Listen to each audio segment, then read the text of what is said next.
Hey everybody, what's up and welcome back to today's video guys. And today guys, I'm going to be showing you how to buy Bitcoin on Venmo. This is a very simple thing to do, so make sure to watch this quick and easy video till the very end and follow my steps correctly so you can make sure that this works the same for you and you can do this yourself.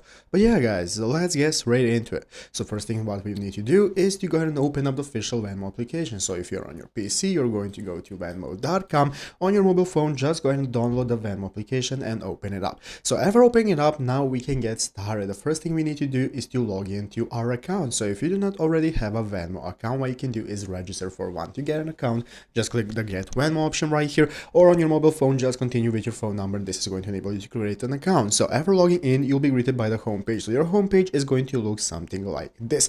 After logging in, you're going to have all the sections right here at the bottom of the screen, such as your home section, card section, pay section, and so on. And we can go ahead and access everything we need, such as our Venmo balance. We can pay users, request money, and so on. And now we can get started with buying Bitcoin. So how easy it is, you can take a look at right here in the Venmo crypto section. Basically guys, what we're going to do is to go ahead and buy and sell and transfer crypto on Venmo easily guys, and you can get started with easily as $1. And to open it up, what you want to do is click the crypto section right here in the bottom right corner. So as you can see right here next to the me section, you have your crypto section. Once you open it up, from there you can get started. You can get started selecting which crypto you want to buy. You can select the amount you want to buy, and so on. All of that is going to be available from this section right here. So go ahead and open it up and you can get started with managing your crypto application. You can get started buying, selling whenever you want, and so on. All of that available in the crypto sections. You can see you can choose a crypto to buy, all from the crypto section like I just showed you. So that's how to do it. I hope this video was helpful. If it was, make sure to leave a like, subscribe to the channel. See you. Thanks for watching. Take care and bye.